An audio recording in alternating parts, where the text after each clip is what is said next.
On April the 27th, 2015, an Amber Alert announcement appears on media platforms, showcasing an image of a 4-year-old girl, Annie Borisova, making her 21st of April disappearance from the area of Ammonia known around Greece.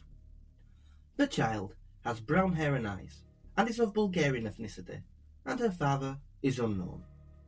Her mother declared her absence first to the organisation Smile of a Child, and then 6 days after her disappearance, 25-year-old Dimitrina Borisova appeared at Ammonia police station to declare her child as missing.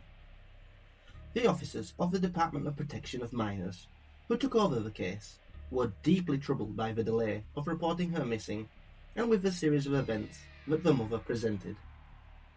In her testimony, she admitted to being a prostitute and had a drug addiction, and was staying with a 70-year-old Greek man in his home in Ammonia. 3 days before her daughter's disappearance, Borisova returned to her homeland for personal reasons, and claimed she left Annie in the care of a fellow compatriot, but all she knew about the woman was that her name was Sylvia. She bought her a prepaid phone so they could communicate while she was away. Sylvia took Annie to the local park, from where, under unknown circumstances, she disappeared.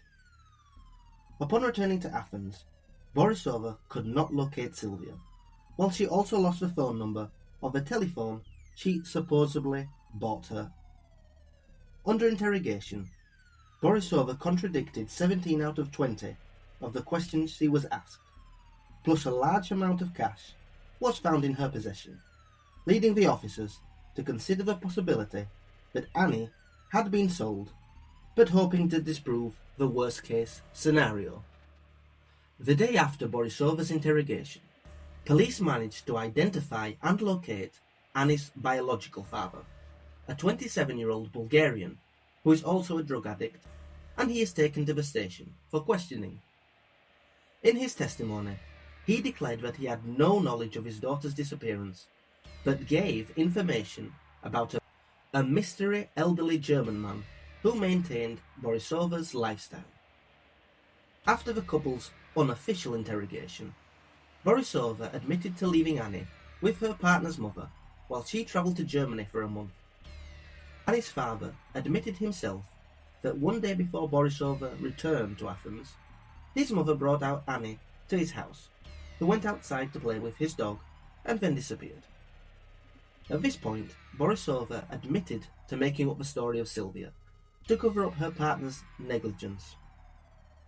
Annie's grandmother confirmed that she did leave Annie with her son on the day he claimed. Police were convinced that everyone was involved with her disappearance, and by constantly changing their testimonies, hoped to delay the investigation. Through Interpol, they informed the German authorities, fearing the child had been sold to an elderly man, especially as Borisova could not justify from where and why she had the large sum of money, raising the worst fears for the child's fate, but keeping in mind that adopting a child illegally was not so easy, and considering all possibilities, even the most tragic ones. Borisova had given the details of the 50-year-old German man she went to see in Berlin to investigators. She had travelled to Berlin on the 20th of March and returned to Athens the same day Annie went missing. However, she had not travelled to Bulgaria's capital, Sofia, as she had first claimed. 4,000 euros were found in her bank account, and she had travelled to Berlin and stayed with the same man once before, where, upon returning, she had approximately the same amount in her account, deposited by the 50-year-old man. The travel and money exchanges were payment for sexual services Annie's mother provided to the man. The 50-year-old had never been in trouble with the law, but that did not mean that the cash deposits were ordinary transactions for these type of services. With no concrete leads towards a theory of the German man's involvement, investigators focused their attention to Annie's drug-addicted father. Greek authorities requested assistance from the Bulgarian authorities in receiving information about Annie's parents. Their response complicated the case further, as they confirmed that one day before Annie's disappearance, the couple had travelled to Bulgaria. More question marks were raised by the couple's attitudes, since the mother, having been notified of her daughter's absence, decided to take a lightning trip to Bulgaria, possibly to consult with her family on what to do next, and then return to Athens in the same 24-hour period and proceed to notify authorities of Annie's disappearance. Forensic investigators descended on the father's home to search for potential evidence, since Annie had stayed there the night before her disappearance. They also searched the home of the 70-year-old who was hosting her mother. Police also tried to locate the father's friends who would frequently visit his home and were also drug addicts. Borisova appeared on TV on the show Light at the End of the Tunnel, where she mentioned that a fellow compatriot, a friend of Annie's father, called Nicky, would stay in the house regularly. This was something the father had not previously told investigators. From the examination results of samples taken from the basin of the father's toilet, it emerged that it was blood, 4-year-old Annie's blood. At this point, Annie's father's name was made public as Stanislav Bagatiev. Police managed to locate and take statements from Stanislav's friend circle. They identified the so-called Nicky as Naziv Amedov, who lived with Stanislav occasionally, but he had fled to Bulgaria. Bulgarian authorities, however, locate him, and Greek officers cross the border to interrogate him.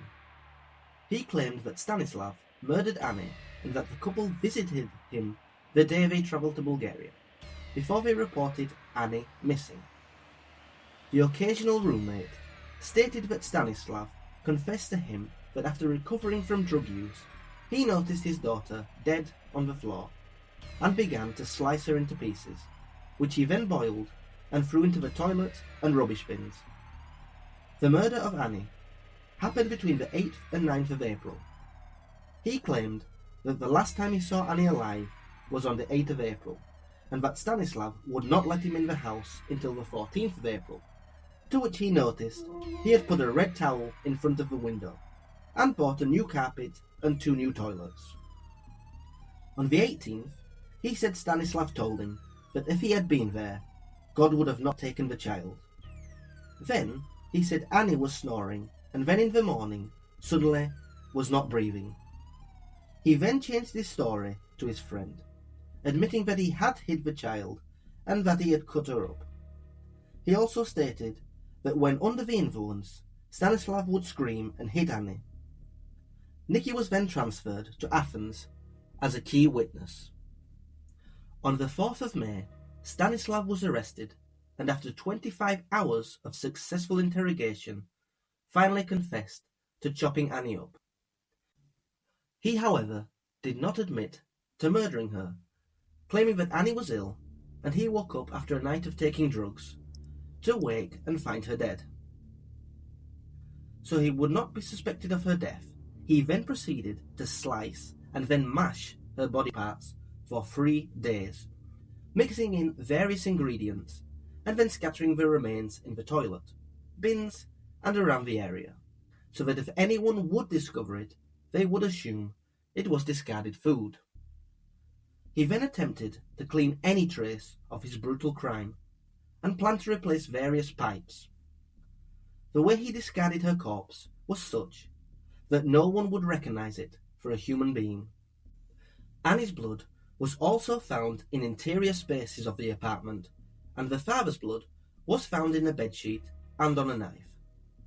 She had literally been pulverized to the point that her bones had turned to dust. After committing the shocking crime, he then sold Annie's swing, stroller and toys for €55. Although he only admitted to discarding her remains, police were convinced he committed the murder, possibly beating her out of jealousy, as apparently Borisova planned to take Annie to live with her and the 50-year-old German man in Berlin.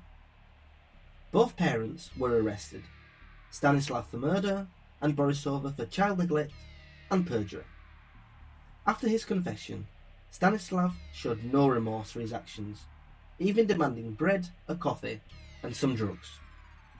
When he was told he would be transferred to Corfu jail, he seemed pleased, stating he had never been to Corfu before, and upon arriving was placed in isolation until his trial for his own safety. On the 12th of May, Stanislav once again changed his confession, still denying the murder, but claiming that his friend Nicky helped him discard of Annie's remains. Annie's grandmother refused to believe her son killed Annie, and gained media limelight days before the trial was to begin, as she was arrested with her partner Ahmed for stealing and reselling 4,313 packets of cigarettes and 1,600 packets of tobacco, and was eventually given a 26-month suspended sentence. After a short trial, Stanislav was convicted of murder and sentenced to life and 3 years 6 months. Borisova was sentenced to 6 years, however suspended. Nicky, after confessing to helping discard Annie's remains by throwing them in bins around the capital city, also received a life sentence.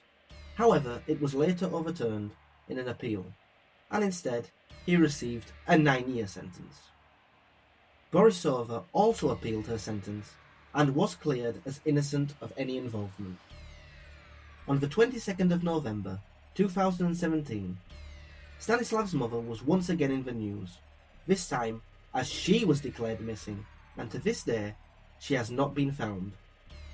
Despite Annie's remains never being discovered, and it being believed that she was sliced while still being alive, Stanislav's lawyer claimed that Annie died from taking heroin accidentally. Whilst in jail, Stanislav was stabbed multiple times by a fellow inmate, but survived and continues to serve out the remainder of his sentence.